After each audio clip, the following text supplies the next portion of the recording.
He financed her dream life with €800 a week, but on her birthday she laughed and said, "You're only here for the free food, right?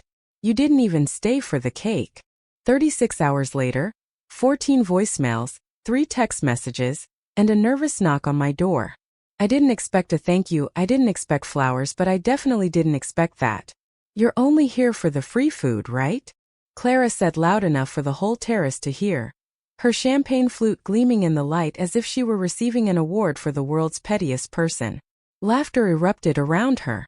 Not the polite kind, the cruel kind, the kind that makes your skin crawl. I stood there holding the €200 gift I'd wrapped an hour earlier, wondering if anyone else at that table realized I was the one who paid for all of this. My cousin Clara, my perfect spoiled wannabe influencer, looked me dead in the eyes with that sly smile I knew all too well. And in that moment she wasn't just laughing at me, she was erasing me. I waited for someone, anyone, to intervene. Maybe her boyfriend, maybe our Aunt Marta. But no one did. No one ever does. Instead, Clara kept smiling like it was all a joke, like she hadn't spent 11 months sending me requests for €800 a week because she couldn't manage her finances after quitting her job to become a wellness content creator. I covered her rent, her bills, groceries when she forgot her PIN, emergency vet bills for the dog she couldn't afford, spa days, the facial she got 2 days before this very party. I financed this entire party. Her Great Gatsby theme, the balloon arch, the DJ on the terrace, the flower installation with her name in gold letters. Even the cupcakes she wouldn't let anyone touch until she uploaded a boomerang to Abyssum. And now I was the joke. Just the cheap cousin with the budget pants, a modest gift card, and a recycled envelope. Nothing Instagram-worthy, nothing rich or relevant, just a walking, talking ATM in the background. I stood frozen, a cupcake in my hand, her laughter still ringing in my ears. Then I placed it on the table calmly, precisely like I was putting down the final payment on a transaction I never agreed to. I didn't make a scene. I didn't throw a drink. I didn't say goodbye. I just left. No one stopped me. Not even Clara, who once left me 6 voicemails in a row, crying because she couldn't breathe from the anxiety attack caused by a €193.47 phone bill. I paid it that same night. That was a month ago. Now she was laughing in my face like I was some pathetic fool who didn't realize he'd been used. I didn't stay for the cake. And I didn't answer the phone the next day or the day after that. But by the 36-hour mark I had 14 voicemails, 3 text messages, and then just before midnight, a knock on my apartment door. Soft, hesitant, like the person on the other side wasn't sure I'd even open it. They were right to be afraid. Because this time I had nothing left to give, and more than enough to say. It all started with a single temporary payment. 11 months later, I was fully financing her lifestyle as if I owed her something. She never said thank you, but she always remembered to send the buy some request. It all started with a call. "Hey, I know this is awkward, but I really need help with rent this month," Clara said, her voice trembling just enough to sound sincere. "Just until I get more collaborations. I swear I'll pay you back next week." That was 47 weeks ago. Spoiler alert. She never paid me back. Not once. Not even €5 for a coffee. But at the time I said yes. Why was I naive? Maybe. Because we're family, I told myself. But really it was guilt. Guilt is dangerous, especially when you've spent your whole life being told you're the lucky one, the one who got ahead, the one with a real job, the one who should help out more. First it was just the rent. Then came the groceries. Then an emergency dental job. Then her dog needed surgery. Then she lost her phone and couldn't create content, which meant she'd lose followers, which meant she'd have to start all over again. She cried. I paid. Every week without fail. €800, sometimes more. I wasn't living a luxurious life. I drove a beat-up old Ibiza. I ate pasta 4 times a week. I avoided going out with friends so I wouldn't have to explain why I couldn't split the bill. Meanwhile, Clara was posting photos on the beach from weekend retreats, face masks that cost more than my electricity bill, and videos in yoga studios with €30 drop-in classes. I was paying for her silence, her comfort, her carefully constructed image, and worst of all, acting like it was normal, like I was just doing my part. "You're always so generous," she'd say when I sent her money. Not thank you. Not I'll pay you back. Just that, like she was complimenting me for being her personal piggy bank.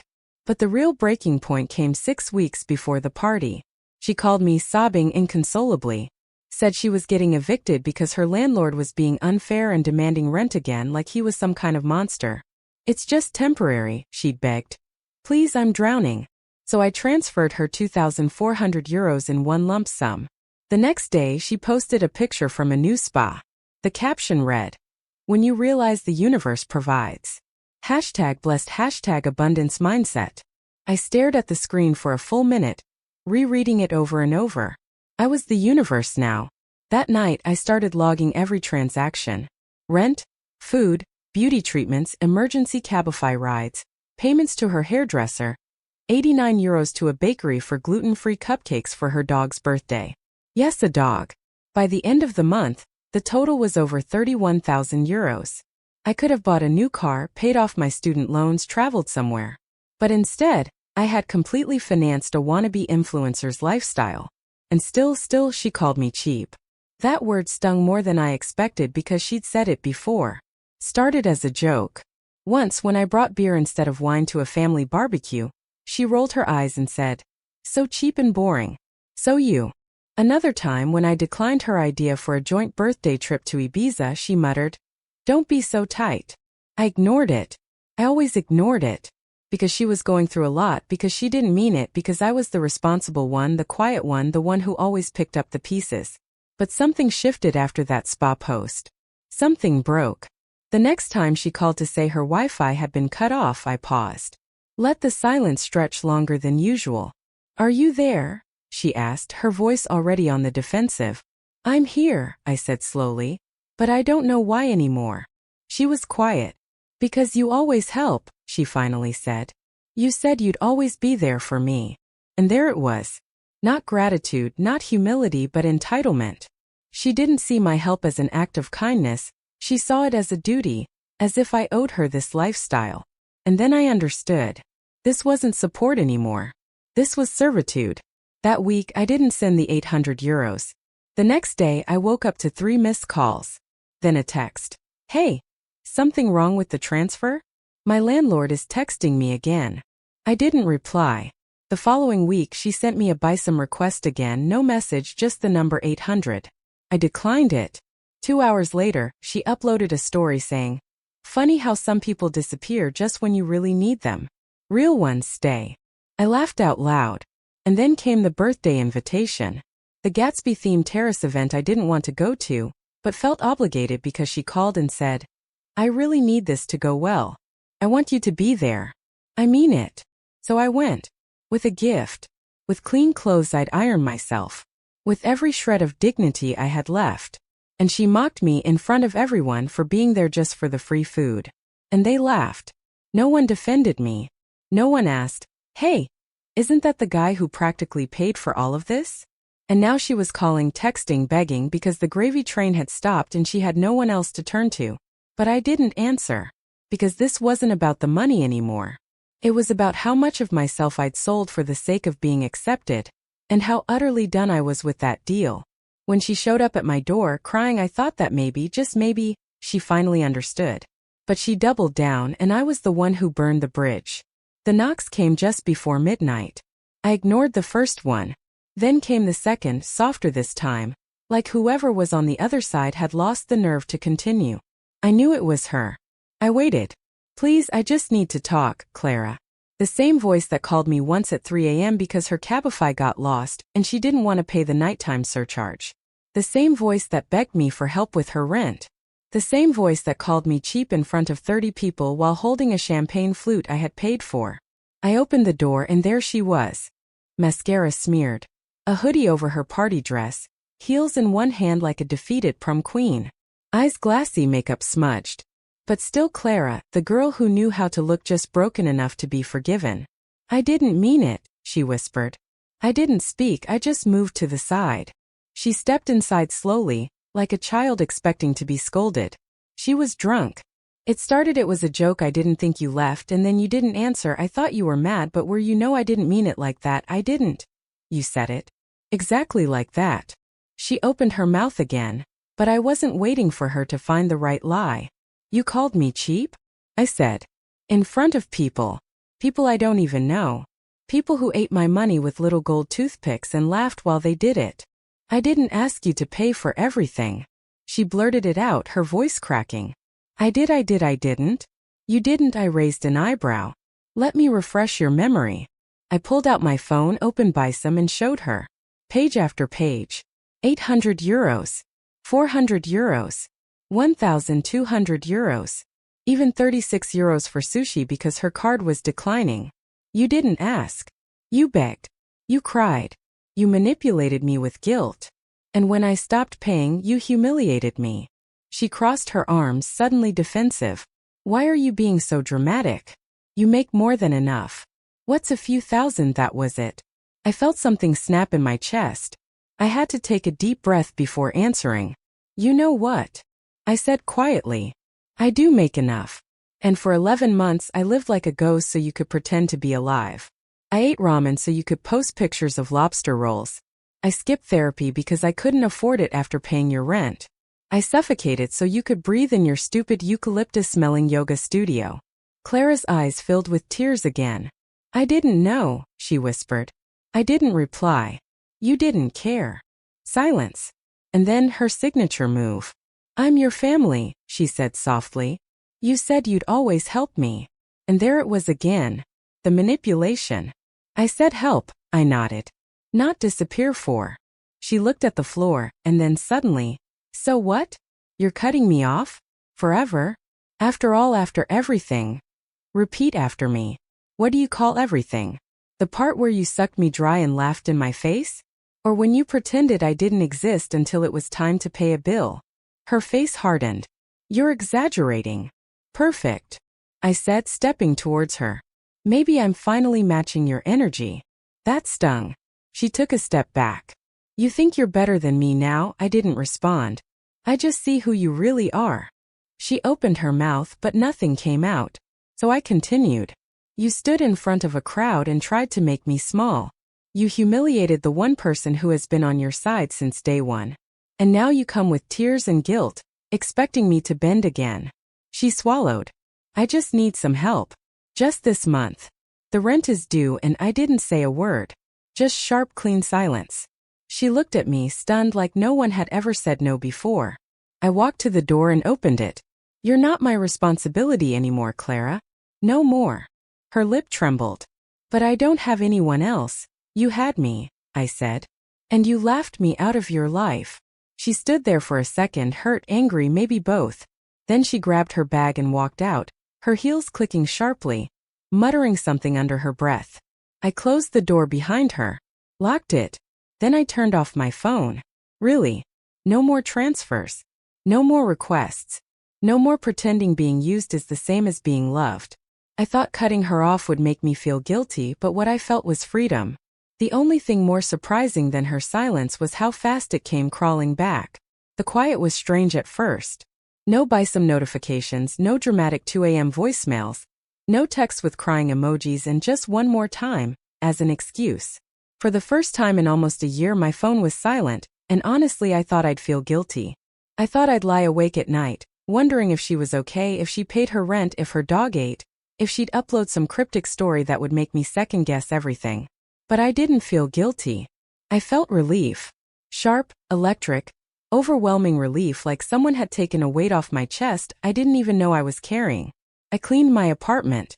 I paid my own bills and had money left over. I bought groceries just for me and didn't have to subtract Clara's weekly 800 euros.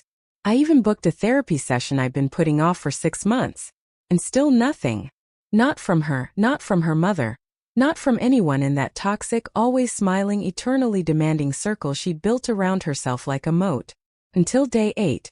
That's when it started. Subtle at first. A reposted quote on Instagram. Cutting ties doesn't make you strong, it makes you cruel. Then a story of her crying, framed just right to show the smeared mascara and a fluffy blanket. The caption read, "Some people only want you when you're useful." I rolled my eyes so hard I thought I'd lose my vision. And then came the message. Clara, I'm not going to beg. But I'm hurting, and I thought we were better than this. I didn't reply. The next day, another one. Clara, let me explain, please. I need this to make sense. I can come over, just talk. I didn't reply to that one either. And then, of course, the escalation. That Saturday, I ran into her mother, my Aunt Marta, in line at the grocery store. "Oh, you're still alive," she said with a cold smile loud enough for people to hear. "Clara says you've been distant." I didn't respond, just nodded politely, paid for my groceries and left. Sunday, Clara's tone had completely shifted. "Clara, look, I know I messed up. But I didn't mean to hurt you. I panicked. Everyone was looking, and I wanted to be funny. It was a joke. I care about you. I always have. Please don't hate me." I stared at the screen for a full minute, and then I did something I hadn't done since this whole thing started. I put down my phone and went outside. I went for a walk. I bought myself a coffee. I sat in the park with a book, and I didn't feel the crushing weight of someone else's panic on my shoulders. I wasn't a savior anymore. No more. But Clara didn't stop. She texted again and again. Then she called. Left a voicemail that started calm and ended in sobs. It wasn't about the rent anymore or the party. It was about control. She could feel it slipping and she was panicking. The next night, she played her final card. Showed up at my door again. But this time she wasn't alone. Behind her was her boyfriend, Diego, or whatever his Tinder name was. The same guy who laughed at her joke, the same guy who watched me walk away from that terrace like I was invisible. Now he was at my door, hands in his pockets, eyes downcast. "We just want to talk," Clara said quietly. I didn't open the door all the way. "You did," I said. "On your terrace. In front of 30 people. She didn't mean it. "You did," I said. "Every word." "And so did I." "I'm done," I said. He looked up finally. "Look, man, she's really bad. She hasn't slept. She's not well." I tilted my head. "She cried like this when she called me cheap in front of you." Silence. I continued. "You have each other. Work it out." "Oh no, but I'm not going to keep playing the villain in a story where I was the only one who gave anything without receiving anything so that someone else could feel warm." And then I closed the door. Didn't slam it, didn't yell, just closed it. Because that's what boundaries sound like. That same night, I took the gift I'd brought to her party, the one I left on the table, the one she never even opened, and I threw it in the trash. It felt like throwing away the receipt for a scam I never agreed to be a part of. And you know what? I didn't feel guilty. I felt clean. Free. Final update. I posted the story online. Not for pity, just to be able to breathe. But I wasn't prepared for the world's response. 1 week after I closed the door on Clara for good, I did something I never thought I'd do. I posted the whole story on Forecocious. Not with my name, of course, just anonymously from a throwaway account. The title: Paid my cousin €800 per week for 11 months. She called me cheap at her birthday party. I left without a word. No hashtags, no edits, just the truth. The post exploded within hours. Tens of thousands of upvotes, thousands of comments, people dissecting every sentence like I was a character in some twisted drama. I didn't expect it. I didn't even know why I did it. Maybe I just needed to say it out loud, see if I was crazy, or if she was. And Forecocious had no mercy. Some of the top comments were brutal. "She's not your cousin. She's been financially and emotionally abusing you for months. You did the right thing cutting her off. I would have thrown the cupcake in her face. The patience you have. God level. €800/week. I would cut off my own brother for half that humiliation." But then came the questions. The real ones. The ones that made me stop scrolling and start thinking. Why did you help her for so long? What were you getting out of it? Were you in love with her or something? This sounds like more than cousinly generosity. Serious question. Are you sure you weren't trying to buy her affection? And the worst one. What made you think you deserved to be treated like that in the first place? That one hit different. Because they were right. I wasn't just being generous. I was trying to earn something I never had as a kid: belonging. Clara had always been the star, the golden child. Even when we were little, I was the boring cousin, the logical one, the quiet one who always had extra pencils. Helping her made me feel needed. And when you grow up invisible, being needed can be mistaken for being loved. But it wasn't. It was dependence, exploitation wrapped in glitter. And once I saw it, I couldn't unsee it. So I posted a second update. Update. I've read your comments. The good, the bad, and the completely insane. And here's the truth. I helped her because I wanted to believe someone could need me that much and still love me. But love doesn't demand silence. Love doesn't humiliate you in public. Love doesn't see your generosity as a debt to be collected. So no, I wasn't in love with her. I just wanted to matter. And now I matter. To me. For the first time. That comment got 40,000 upvotes. People started quoting it, messaging me, sharing their own stories. This made me cry in the break room. I just canceled an automatic BISAM transfer to my sister. Thank you, man. You helped me leave my mother's house. And of course not everyone was kind. Still salty. This screams main character energy from someone who's never heard no. Maybe. But if being the main character of my own life makes me seem bitter, so be it. I've been an extra in everyone else's dramas for too long. I don't send money out of guilt anymore. I don't answer sad stories at 3 a.m. I don't live with my phone buzzing like a slot machine every time someone needs a small favor. I go for walks. I cook for one. I sleep. The other day, Clara texted again. Clara, I miss how we used to be. Before all of this or whatever this is. I didn't reply. Because whatever this is, it's the first time in my life I have peace. Have I forgiven her? I don't know. Some days I think I have. Others, I remember her face when she called me cheap, after I'd held her up like scaffolding for almost a year, and I realize, she didn't just take my money, she tried to take my dignity. And that's the last thing I'll ever lend anyone again. So now I'm here writing this, watching strangers read my life like it's a novel. Some applaud, some are uncomfortable, some don't believe me, and some see themselves. And maybe that's why I posted it in the first place. Because if there's someone out there being used silently, smiling while they drown, wondering if they're crazy for finally saying no, maybe this will help them breathe. Or maybe not. I don't claim to have all the answers. But I do ask myself one question. If someone only loves you when you're useful to them, did they ever really love you at all?